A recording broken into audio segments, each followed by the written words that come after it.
Saya bilang bukan cuma subject matter, dia jadi malah jadi pahlawan, jadi terzolimi. Kenapa tiba-tiba Mega, Hasto, PDIP jadi terzalimi? Kan selama ini mereka saling menikmati, saling menunggangi. Kalau sekarang mereka berkelahi karena beda kepentingan aja. Kalau mereka satu kepentingan, pasti mereka terus seperti kata Faisal Assegaf, itu dua manusia yang paling bertanggung jawab atas penderitaan rakyat dan bangsa Indonesia, namanya Jokowi dan Megawati, kan begitu. Tapi menarik itu sekali lagi bahwa kalau tanggal 2020 Novel Baswedan sudah mengajukan mentersangkakan Hasto dan tidak digunakan kewenangan pimpinan, sekali lagi itu menunjukkan bahwa hukum itu seperti Profesor Denny Indrayana mengatakan menjadi instrumen. Instrumen kekuasaan. Ya, untuk menggebuk lawan politik atau menundukkan lawan politik yang terkenal dengan istilah sprindik itu kan. Surat perintah penyidikan. Nah, sekarang kita kembali ke sini. Seperti kata Koni yang kembali viral dalam video singkatnya 3 menitan ya, di mana namanya, di Instagram dia, juga sudah dikutip oleh banyak pihak, termasuk Refli Harun, dan saya juga tadi pagi buat juga. Itu saya menonton.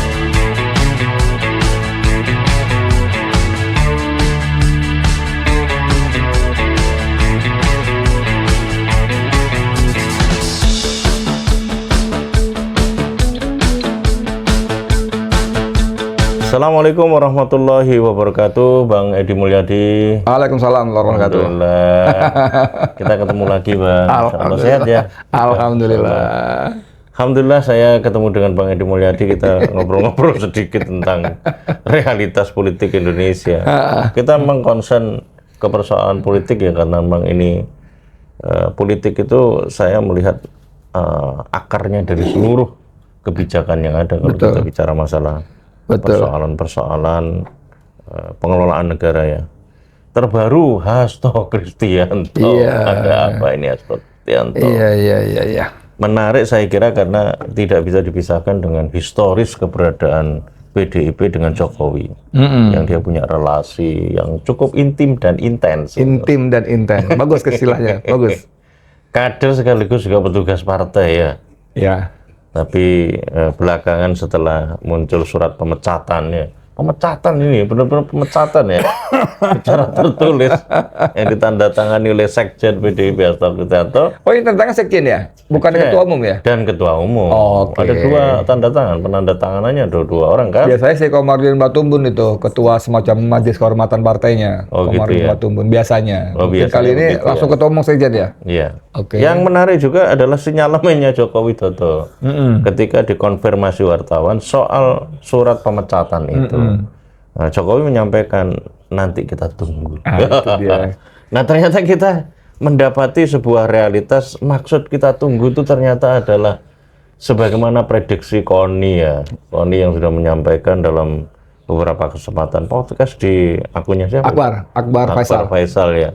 Bahwa ke depan potensial si Hasto Kristianto akan menjadi tersangka. Tapi ngomong-ngomong tersangka itu sebetulnya Novel Baswedan sudah mengingatkan bahwa dulu diajukan tersangka tahun 2020, tetapi pimpinan KPK saat itu tidak menggunakan kewenangannya untuk mentersangkakan Hasto dalam konteks Harun Masiku. Dalam konteks Harun Masiku. Ini yang menarik menurut saya.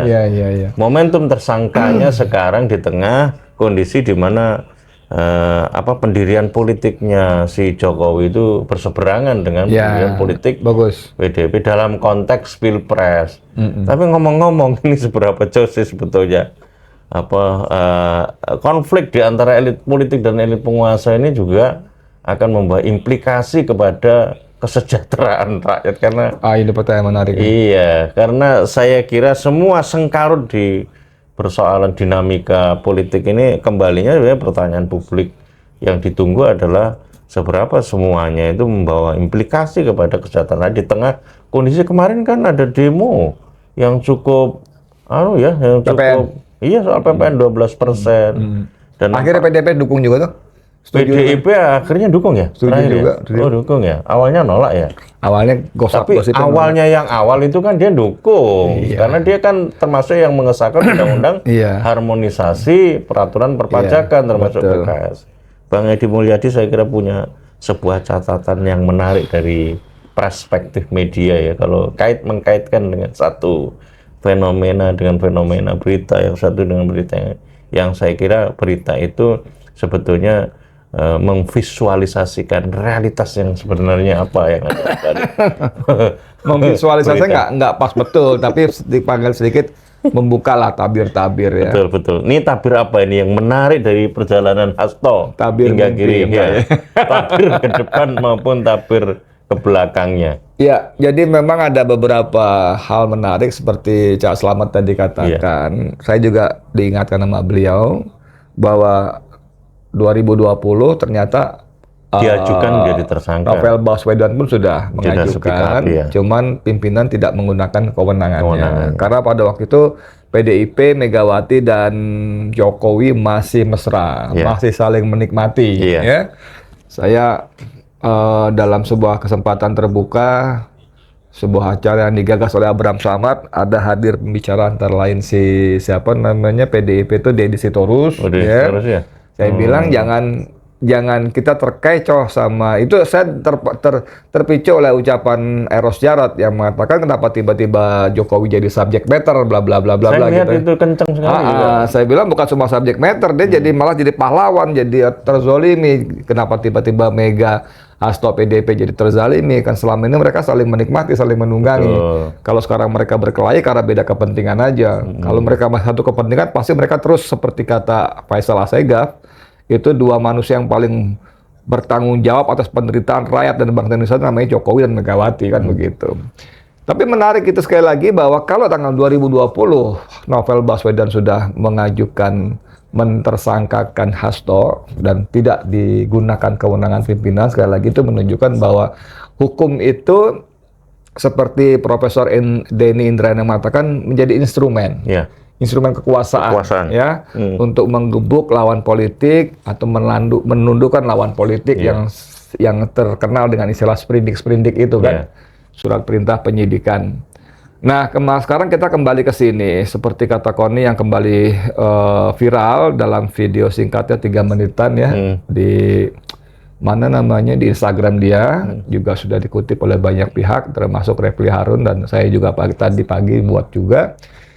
Itu saya menontonnya ada serem nggak seremnya. Nah, kan seremnya apa? Nggak seremnya? Seremnya kan sepertinya tanda kutip ada ancaman dari pihak Hasto dengan memiliki sejumlah video, kalau istilah Guntur Romli, juru bicaranya PDIP, yang disampaikan Hasto sesaat setelah penersangkaan itu hanya satu. Setelah itu masih banyak video yang lainnya puluhan. Ya. Nah, pertama satu. Fakta ini menunjukkan bahwa mereka saling sandra, ya kan? Menunjukkan. Dan jauh sebelum itu juga Hasto sudah mengatakan bahwa Jokowi memegang kartu truf para ketua umum partai. Itu sampai kata terbuka juga. Dan itu kalau dia mengatakan para ketua umum partai tidak luput dari ketua umum PDIP juga. Ya, nggak cuma kita bicara siapa Julhas, Erlangga atau siapa, termasuk ketua umum PDIP. Nah, sekarang kita balik ke video itu, ya. Seolah-olah seperti kata Koni, apabila video ini dibuka maka akan jadi bom waktu. Dalam tubuh berita yang lain disebutkan akan mengubah konstelasi peta politik di Indonesia. Akan terjadi keguncangan hebat, bla bla bla bla. Tsunami politik. Saya sebetulnya mensyukuri kalau itu benar ya. Mensyukur tadi Cak Slamet pertanyaan kritisnya kan kalau mereka bertikai manfaatnya apa buat rakyat. Tapi nanti profitnya apa untuk rakyat. Tapi nanti kita akan sampai ke sana. Jadi tapi ini menunjukkan bahwa mereka saling sandera karena mereka punya kartu masing-masing. Dan itu pernah diulang juga oleh Ataria Dahlan ketika sedang rapat kerja dengan Menko Polhukam waktu itu siapa namanya? Mahfud MD. Kita ini saling menghormati, kita tahu kok ini begini ya. Itu dalam ruang publik loh, rapat DPR ya. Jadi memang yang bikin rusak negara ini selain Joko Widodo yang memang politisi partai. Benar-benar mereka bikin rusak, tiba-tiba mereka mengakali konstitusi, mengakali undang-undang, jebret partai dan politisi menjadi manusia istimewa di Indonesia ini. Sementara rakyat hanya keset aja. Begitu Cak Selamat, awal-awalnya kita bisa baca seperti ini. Nah, kembali ke soal video-video tadi, apa iya ya? Kalaupun iya ya, bahwa itu banyak borok, skandal segala macam, apa iya akan bisa membuat guncang dalam arti khususnya menyeret Joko Widodo? Karena memang di Indonesia ada no viral, no justice ya. Banyak laporan yang kayak kemarin siapa tukang roti itu. Pegawainya kan dihajar pakai bangku, itu kan ternyata Oktober. Viralnya Desember. Nggak diproses kan? Oktober kejadiannya, Cak. Baru menjadi diproses karena viral. Viral justice. Nah, tapi saya mencermati peristiwa seperti itu, no viral no justice itu hanya terjadi untuk kalangan sampai batas tertentu. Ya kan? Si anak kecil SMA Semarang yang dibunuh oleh polisi ya, dinarasikan udah dibunuh, difitnah kan, gangster segala macam, dipalsukan barang bukti segala macam, itu kan kelakuan bejat polisi yang terus diulang-ulang, nggak berhenti-berhenti kan. Kita pernah marah sekali ketika itu dilakukan oleh Dudung Abdurrahman Pangdam dan si Fadil Imron, ya kan, si Kapolda Jaya dalam kasus kilometer 50. Nah, tapi ketika masalah itu mulai menyentuh agak sedikit ke atas saja, maka no viral no justice nggak mempan. Contoh paling gampang, Ahmad Lutfi, Kapolda Jawa Tengah yang kemarin maju. Itu kan sesaat sebelum pencoblosan borok dia muncul tuh, termasuk terutama yang cukup menyita perhatian, ada perempuan cantik, nama siapa? Perempuan muda cantik yang Vanessa. Yang dia diberi pinjam pakai mobil super mewah dia, apalagi tuh. Walaupun Lutfi mengatakan, oh itu coba pinjam aja, kan akal sehat kita mengatakan nggak mungkin, apalagi perempuan cantik, ada beberapa foto bersamanya segala macam yang itu jadi common sense lah, pasti ada apa-apa, nggak mungkin nggak ada apa-apa. Tapi kan akhirnya fair lah, ada fair. Tapi kan itu akhirnya tetap menang.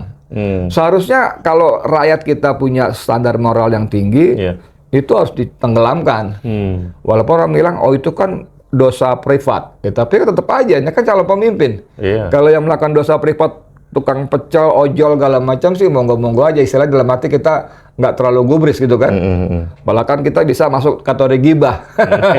Tapi karena ini calon pemimpin, gubernur kan harus kita oncei betul-betul. Kualifikasi, itu kompetensinya. Gitu. Nah, pada konteks ini, coba kalau ngomong soal no viral no justice, bagaimana nggak viralnya Fufuf apa? Bagaimana nggak viralnya Markobar ya? Mari korupsi bareng-bareng kalau kata si siapa almarhum Rizal Ramli. Ya kan, bagaimana nggak viralnya si Erina Gudono dengan pesawat private jet-nya. Itu kan udah babak, tapi nggak tersentuh. Mental juga. Jadi pada level tertentu, udah apalagi sampai keluarga Jokowi, ini barikadenya luar biasa. Jadi kalaupun Guntur Romli atau Qadira Hakundini mengatakan bahwa ini kalau dibuka akan jadi keguncangan atau menjadi sebutnya bom waktu, sepanjang para aparatur penegak hukumnya namanya Sigit Listio Prabowo, KPK yang sekarang dan Kejaksaan, maka saya bukan bermaksud pesimis, tapi mencoba realistis saja. Dari track record yang ada, mereka tetap tidak tersentuh. Lalu apa ya keuntungan PDIP? Apa yang ingin diperoleh atau target yang ingin diperoleh PDIP dan Jokowi sendiri ya? Di tengah kondisi di mana kita juga melihat syahwat kekuasaan Jokowi ini tidak berhenti ya, karena Jokowi dengan dinasti dan cawe-cawenya kan nampak jelas ya. Apa sih yang menjadi motif kalau kita bicara mensrea? Tapi mensrea ini kan untuk menguak persoalan-persoalan terkait dengan pidana. Mensrea politiknya itu apa sih? Iya, sebetulnya kan kita tadinya berharap, menyangka sekaligus berharap setelah Gibran menjadi wapres, maka Jokowi berhenti. Terpenuhilah syahwat politiknya. Tapi ternyata dia terus berlanjut di pilkada-pilkada itu. Untung saja Allah masih melindungi Jakarta ya. Walaupun saya juga nggak serk juga dengan Pram dan Dul kan gitu kan. Biar gimana pun buat saya PDIP itu punya sejarah panjang yang harus tetap kita harus keras sama mereka ya. Bagaimana fraksi mereka baik di pusat maupun di DPR itu sangat gigih anti-Islamnya gitu kan. Dulu masih ingat nggak ada rencana RUU haluan ideologi Pancasila HIP, itu kan inisiatornya PDIP. Di situ jelas-jelas ada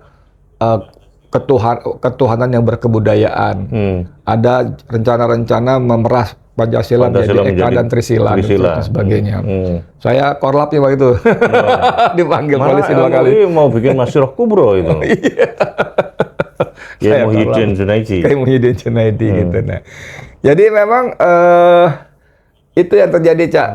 Bagaimana mereka tuh kalau ditanya sama Cak Slamet apa motivasinya, katakanlah Hasto, ya Hasto berusaha memukul balik aja ya dari serangan-serangan tekanan kekuasaan. Sementara apa motivasinya Jokowi dengan menersangkakan Hasto? Ya kalau Hasto mengatakan bahwa dalam wawancara dengan Akbar kan ada 2 hal. Pertama, disertasi doktor dia yang itu diamini oleh para dosen pengujinya ya, para profesor pengujinya bahwa Jokowi Machiavellis bla bla bla bla kan begitu kan ya. Yang kedua, penyebab kedua kata Hasto karena dia cawe-cawe atau terjun ke pilkada-pilkada ya yang ada kader-kader PDP maju jadi calon kepala daerah. Buat saya yang kedua itu kan normal, semua orang partai begitu, apalagi sekjen kan. Nah, tapi karena Jokowi seperti itu. Nah, tapi di balik itu saya juga mendengar ada penyebab lain, bukan semata-mata Jokowi ini penersangkaan Hasto. Tapi yang disebut yang oleh Hasto bolak-balik disebut sebagai parcok gitu. Ya. Dikatakan di videonya dengan Akbar Faisal kan di Sumatera Utara, di sini parcok bekerja segala macam. Nah, saya hanya mendengar gosip-gosip saja. Nanti saya akan coba cari informasi dan sudah janjian dengan orang yang tahu cerita ini gitu ya. Nggak akan janjian ya, akan ketemu. Saya bilang, bro, ini kan begini soal parcok. Oh, nggak gitu bener, Ed. Jadi saya nggak tahu kepentingan dia mengatakan nggak begitu betul gitu. Tapi kan kalau nggak begitu betul, mereka ada betulnya, entah sebagian berapa persen kan gitu kan. Jadi memang seperti kata Tempo ini, polisi ini luar biasa ya dalam menjadi apa sih namanya penjaga kepentingan Joko Widodo khususnya. Gitu, Cak Slamet. Latar dinamika politik konflik elit politik atau elit penguasa itu kan menjadi bagian dari keberadaan kebijakan existing sekarang yang sebetulnya mempertanyakan masa depan pengambilan kebijakan oleh rejim yang baru Prabowo Subianto itu seperti apa sih mau diletakkan gitu. Terutama terkait dengan kebijakan-kebijakan yang sifatnya populis, tapi kita mengkhawatirkan di balik populis itu ada otoritarisme. Terkonfirmasi dari prolegnas beberapa revisi undang-undang, misalnya undang-undang Polri, undang-undang pers yang kemarin si Hafidz Mutia itu juga disorot ya mengenai seberapa sebetulnya kewenangan-kewenangan lebih yang nanti dalam konteks pengelolaan dunia penyiaran misalnya begitu. Termasuk juga revisi undang-undang Polri. Undang-undang TNI juga. Undang-undang TNI juga, iya. Undang-undang KUHP jangan lupa.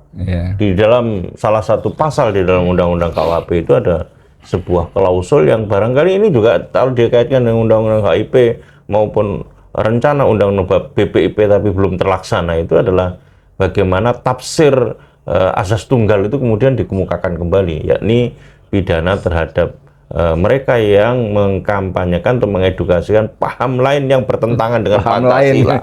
Paham lain itu luar biasa itu. Sangat ini efektif ya. Nanti akan berlaku tahun 2026 yang multitafsir. Nah, seberapa Bang Edi Mulyadi melihat ini semuanya, realitas kebijakan ke depan, kalau melihat kilas balik yang sebetulnya ini menggambarkan bagaimana konflik of interest di antara Jokowi dan PDIP yang sebetulnya mereka semuanya adalah satu kesatuan, tidak terpisah.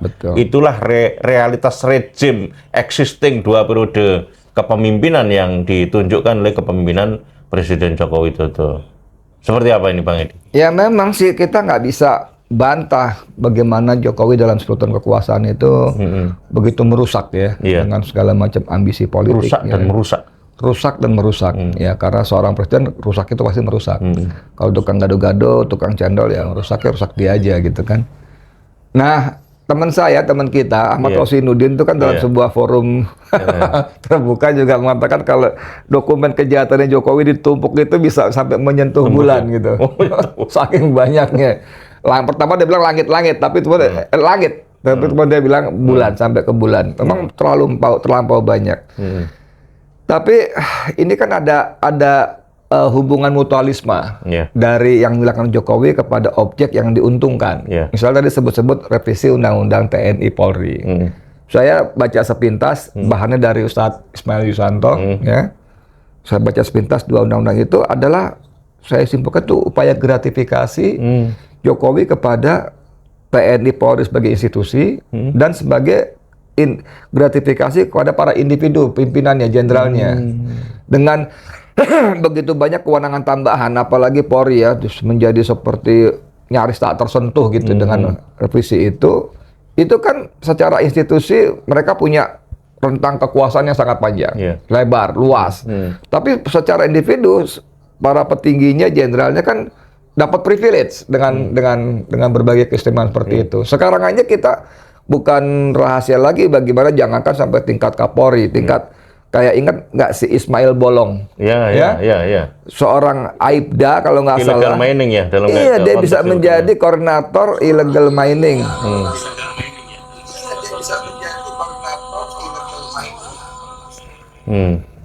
Dia menjadi koordinator illegal mining, jadi tambang-tambang ilegal itu ditambung ke dia untuk diteruskan kepada smelter-smelter. Dan itu dia secara terbuka, dia bilang nyetor kepada Kabar Eskrim, Kapolsek, Kapolres, Kapolda, sampai Kabar Eskrim yang sekarang jadi, siapa sih Agus itu jadi apa? Jadi menteri ya? Iya. Agus ya, bekas Kabar Eskrim. Walaupun kemudian dibantah, ya kan? Mungkin ya kita paham lah apa yang terjadi di belakang itu kan, walaupun dia kemudian bikin video tambahan membantah. Nggak menyetor kepada Kabar Eskrim. Ya itu kan dengan kewenangan yang sekarang super power saja mereka secara individu maupun institusi bisa mendapatkan banyak keistimewaan, privilege. Nah itu yang disebut sebagai bentuk gratifikasi Jokowi. Kan nggak ada gratis ya. Minimal salah mengatakan lo gue kasih keistimewaan baik institusi lo, lembaga lo maupun lo, nanti tugas lo amankan gue. Karena seberapapun gue ingin bertahan dalam kekuasaan kan akhirnya akan turun juga. Dan itu kan terbukti boro-boro 3 periode kan. Nah dia kan harus secure dari para pemegang komando aparat hukum itu. Dan dia juga merasa harus lebih secure lagi sehingga dia cawe-cawe ke banyak pilkada kan. Yang kemudian kita kenal dengan jasa titipan kan, saya titip Kediri Pak ini, saya titip Mojokerto, saya titip Solo, semua dan sebagainya. Jadi memang nggak bisa yang rusak itu memang Jokowi, partai politisi dan justru lembaga-lembaga penegak hukum ini. Ya kalau begitu kan ini persoalannya bukan persoalan sektoral atau persoalan kasus per kasus, tapi ini adalah persoalan yang terkait dengan keberadaan struktur dan kultur yang ada di Indonesia, terutama struktur dan kultur pengelolaan negara ini. Tapi kalau kembali lagi ke saya terus terang penasaran ya, ujung nanti dari konflik antara Joko Widodo dengan Hasto yang menjadi representasi dari PDIP ini nanti ujungnya kemana sih ini? Dan kalau kita coba kembalikan kepada tadi benefit dan profitnya rakyat, seperti apa sih sebetulnya yang mau diambil dari peristiwa ini, keuntungan yang diperoleh oleh rakyat, Bang Edi Mulyadi? Kalau rakyat saat ini pada tahap ini, level ini, keuntungannya menikmati tontonan, ya kan? Tontonan bagaimana para penjahat saling menikam kan ya, para pejabat-pejabat saling menjerat itu pertama. Tapi kan itu kan menurut saya bonus-bonus aja ya, kan nggak substansial. Harusnya kan ada sesuatu perbaikan substansial. Tapi tentang perbaikan substansial dari kisruh para penjahat ini ya kita nggak bisa apa-apa sampai Prabowo sebagai presiden yang berdaulat berbuat. Ya minimal dia akan mempersilahkan para aparat penegak hukum untuk mengambil tindakan-tindakan terhadap nanti video-video yang akan ditampilkan, bukti-bukti, dokumen-dokumen yang akan ditampilkan. Itu kan semua daftar kejahatan.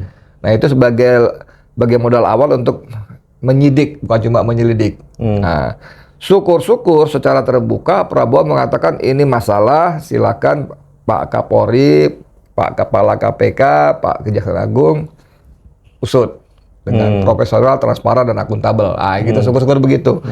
Walaupun untuk yang kedua, lagi-lagi saya harus menyatakan saya capek berhusnuzon kepada Prabowo Subianto dengan berbagai perkembangannya. Tapi kan harapan harus tetap ada, ya. saya harus berharap berhusnuzon lagi kepada Presiden Prabowo, minimal dia tidak akan melakukan penghalangan. Nah, ya kan? Kalau Hasto kan salah satunya dijerat karena dianggap obstruction of justice, menghambat penegakan hukum terhadap Harun Masiku. Padahal yang dilakukan Jokowi terhadap kasus iktp-nya Setia Novanto kan sama juga. Bagaimana Agus Raharjo, mantan ketua KPK, tiba-tiba kepada Rosi Silalahi mengatakan dia pernah dipanggil oleh Jokowi, baru masuk belum duduk udah hentikan itu gitu. Ternyata apa nih? Oh, disuruh hentikan itu kan. Sementara belum ada SP3 waktu itu. Iya, tapi kan setelah kemudian itu ada revisi Undang-Undang KPK kemudian. Setelah itu kan maka lalu ketika wartawan nanya seperti biasa Jokowi ngibulnya, oh bukan buktinya Pak Setio ditangkap, diproses di penjara atau iya karena si Agus menolak, kalau enggak kan berarti selesai juga. Nah, kalau itu dilakukan oleh Prabowo Subianto, maka ya Prabowo Belet kita akan bertanya, lalu bedanya apa Prabowo dengan Joko Widodo? 71 triliun kita mendapatkan tukang bagi-bagi susu sama presiden yang menjadi pewaris dan pelanjut Joko Widodo, musibah betul. Pewaris dan pelanjut Joko Widodo. Iya. Kalau melihat arah ke depan apa yang mau akan dilakukan oleh Prabowo Subianto, kendala strukturalnya kebayang ya. Seperti apa sih realistisnya Prabowo nanti akan benar-benar, kalau ini pembicaraannya dalam domain penegakan hukum atau pencegahan hukum, extraordinary crime, korupsi, dan koruptornya itu, dugaan koruptornya itu menyasar ke semua penyelenggara negara.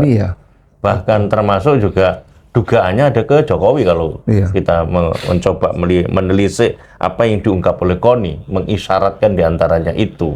Nah, seberapa jauh Prabowo memang benar-benar bisa punya political will kuat untuk bisa menegakkan itu semuanya kalau ada kendala-kendala yang saya kira ini adalah kendala yang tidak sederhana, karena ini menyangkut sebuah kewenangan yang harus dirombak secara fundamental. Setidaknya Prabowo itu political will-nya itu diindikasikan dari keberanian dia untuk mengeluarkan Perpu, ya. Perpu untuk mengembalikan Undang-Undang KPK yang lama, Perpu untuk menganulir keberadaan Undang-Undang Cipta Kerja, Undang-Undang Kesehatan, Undang-Undang APP untuk menganulir PPN 12%. Urusannya banyak, karena itu hanyalah salah satu bagian saja. Seperti apa ini Bang Edi Mulyadi? Ya, kita fokus ke korupsi dulu ya, misalnya ya. Itu kan, itu tadi kita akhirnya apa bedanya Jokowi dengan Prabowo dengan Jokowi. Ketika misalnya dengan Gagah Perkasa saat setelah dilantik, akan kita kejar koruptor sampai Antartika, akan kirim bla bla bla.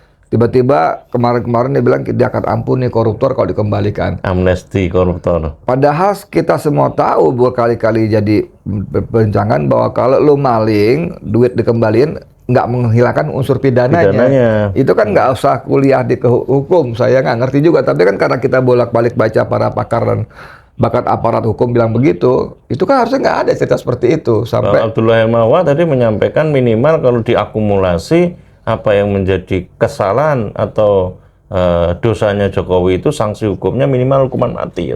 Minimal ya? Maksimalnya apa? Jadi memang itulah tadi kita betul-betul susah ya. Kita mau maki-maki Prabowo, dia udah dilantik ya. Nanti kita malah dianggap sebagai mengganggu kerjanya Prabowo, tapi kalau kita terus-terusan berhusnuzon, nggak kunjung menunjukkan tanda-tanda bahwa dia merealisasikan apa yang disampaikan. Paling top ya kita sebagai seorang sesama Muslim inget-ingetin dia, Pak Prabowo, orang Islam itu nggak boleh berbeda antara omongan dan perbuatan. Ya kan, kalau kita kutip surat As-Saff ayat 2 itu kan Allah benci bener sama gitu kan. Iya, ya ayyuhalladzina amanu lima taquluna ma la taf'alun. Orang beriman, kenapa kamu mengatakan apa yang tidak kamu kerjakan? Ayat 3-nya kabura maqtan indallahi an taqulu ma la taf'alun. Sangat besar kebencian di sisi Allah bagi orang-orang yang kan kasihan kalau kita punya presiden Allah sangat marah kepada orang itu kan. Ya itu, tapi saya nggak tahu apakah pertama podcast kita sampai atau tidak, tapi tanpa kita pun kan dia secara ada nurani yang dia mengakui bahwa gue ngomong doang nih, gue omon-omon nih, kan mestinya ada itu yang disebut nurani itu kan Allah hidupkan itu. Yang ngomong omon-omon sendiri itu yang Dia sendiri. mempopulerkan siapa? Dia sendiri. Gitu loh.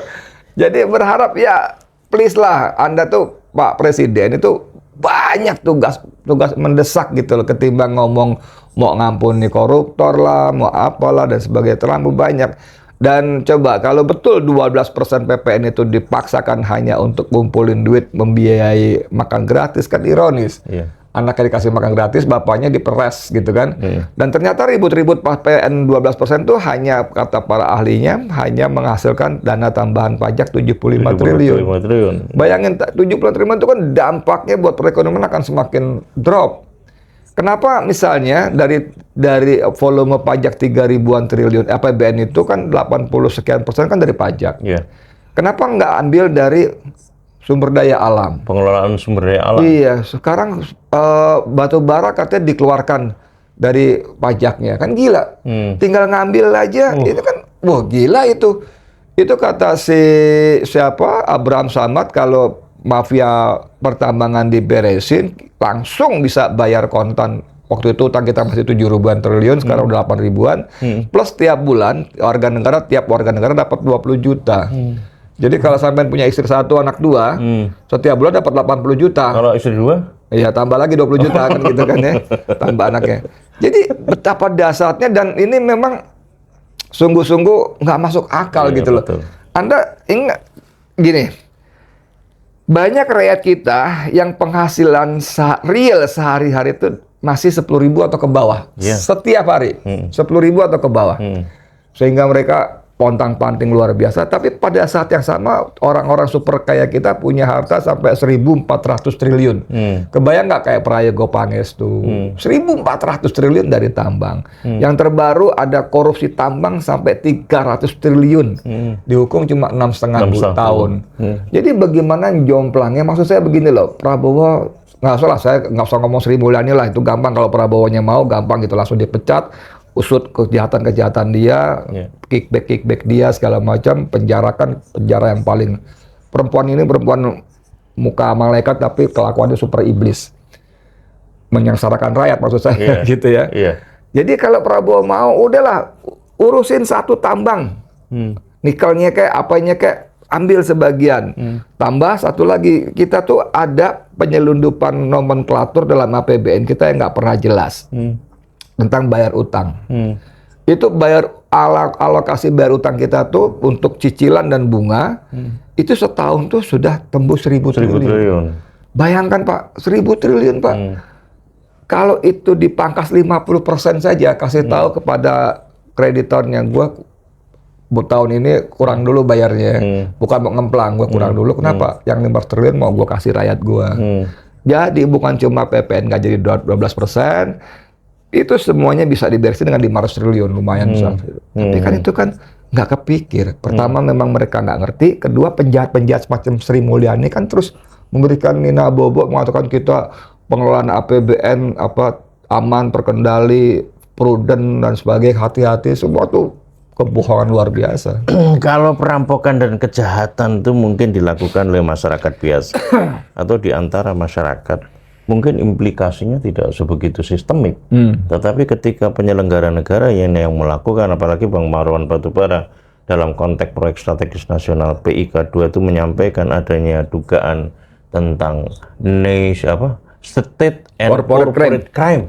State corporate crime. Dan teman-teman LSM juga berulang kali menyampaikan adanya sebuah realitas deregulatory capture atau pembajakan perundang-undangan. Penyelenggara negara melakukan sebuah manuver korupsi politik melalui legitimasi legislasi. Ini kan luar biasa. Terakhir mungkin bisa diberikan ini pencerahan kepada masyarakat, kepada rakyat. Apa sih makna dibalik realitas ini semuanya untuk kita pahami? Yang kedua tentu adalah bagian dari kontrol terhadap kebijakan para penyelenggara negara, terutama Pak Prabowo Subianto ketika masa depan kontrol di dalam parlemen itu nampaknya mengalami sebuah pelemahan karena spiritnya Pak Prabowo semuanya dikonsolidasikan ke dalam kabinet yang dibangun tim plus kecuali PDIP ya. Dan PDIP sekarang lagi mencari sebuah celah untuk melakukan bargaining ya, bargaining power lah, bargaining positioning. Saya kira kan Bang. Ya, jadi gini, tidak bisa tidak harapan kita berikan kepada Prabowo. Yeah. Dia yang sekarang berkuasa. Kalau yang dia mau, dia bisa lakukan apa saja. Karena dia punya sumber dana, sumber daya, ya kan? Soal penegakan korupsi, kalau dia mau bisa. Soal Fufu-Fafa, kalau mau dia bisa, ya kan? KM 50 kalau mau bisa. Jadi betul-betul sekarang kuncinya di Prabowo Subianto. Apakah dia mau dan mau. Kalau enggak ya repot. Yang kedua, saya tuh nggak percaya kalau lihat sejarah apapun di belahan bumi manapun, perbaikan tuh melalui mekanisme yang disebut peraturan perundangan. Ya kan? Kalau kita bikin aksi, misalnya polisi mengatakan, boleh aksi, jangan anarkis. Nah, gitu kan? Tapi kalau kita nggak anarkis, misalnya, emang didengerin. Orang kata Budi Judol Ari, apa namanya? Budi Ari itu kan mengatakan bahwa saya dapat pelajaran, kata Pak Jokowi, udah biarin aja itu semua nanti juga hilang sendiri gitu. Itu sebabnya menjelaskan ketika kita bolak-balik buruh segala macam, aksi demo segala macam, dia jalan-jalan, dia keluar negeri, dia dengan artis. Sekarang Menteri Koperasi ya? Menteri Koperasi. Jadi Anda mau lihat Prancis, Anda mau lihat apa lagi? Revolusi kemerdekaan Indonesia, emang pakai hukum Belanda? Pakai konstitusi Belanda? Enggak, selalu kita nyempal dari aturan yang main yang ada. Karena aturan main yang ada itu dibuat oleh mereka untuk melindungi kekuasaan mereka. Ada batas-batas yang mereka, lo boleh tapi jangan begini, boleh kan supaya gue tetap aman. Rasulullah SAW yang membebaskan manusia bukan mengikuti hukum jahiliyah kan? Melalui jalan yang memang Allah tentukan ini rutenya. Jadi sepanjang kita mau pakai peraturan ini, undang-undang itu segala macam, saya nggak percaya. Jadi pilihannya begini, Mas Bowo, sampean mau menggunakan kewenangan yang sampean punya untuk tadi, ya kemaslahatan kebaikan rakyat, atau ya udah kita capek, kita revolusi. Tinggal cari Mas Slamet misalnya, kumpulin teman-teman begini, misalnya begitu. Terima kasih. Semoga ini didengar oleh Pak Prabowo Subianto, dan ini lebih sebagai ekspresi bentuk kasih sayang kita terhadap negeri yang kemari Palo Cinawi. Dan saya kira kita semuanya punya kepentingan untuk bisa melakukan kontrol. Rasulullah bilang, selamatkanlah saudaramu yang dizalimi dan yang menzalimi. Nah itu. Sahabat bilang, ya Rasul, kalau kita menyelamatkan saudara yang dizalimi, kita pasti paham. Tapi kalau kita membantu saudara kita yang menzalimi, gimana caranya? Kata Rasulullah, kamu membantu saudara yang menzalimi dengan cara menghentikan kezaliman. Dan sesungguhnya Rasulullah SAW itu diutus oleh Allah Subhanahu Wa Taala dalam rangka untuk menyempurnakan kehidupan manusia dengan kabar gembira dan ancaman. Wa ma arsalnaka illa kafatan linnasi basyira wa nadhira. Dan sesungguhnya kita ingin mengingatkan kepada Pak Prabowo, kalau mau ingin menggali solusi yang fundamental dan komprehensif, belajar sama Cak Slamet. Adopsi Islam sebagai sebuah nilai-nilai pemikiran dan hukum. Belajar dari sini, jangan dari Nasaruddin, dari apalagi Yakult kan begitu. Insya Allah. Kita terbuka bersama Bang Edi Mulyadi, siap diundang ke istana demi mempresentasikan bagaimana konstruk formulasi kebijakan Islam komprehensif dan mudah. Intinya sholatul mustaqim. Terima kasih Bang Edi Mulyadi atas silaturahminya. Bila taufik hidayah. Assalamualaikum warahmatullahi wabarakatuh. Waalaikumsalam warahmatullahi wabarakatuh.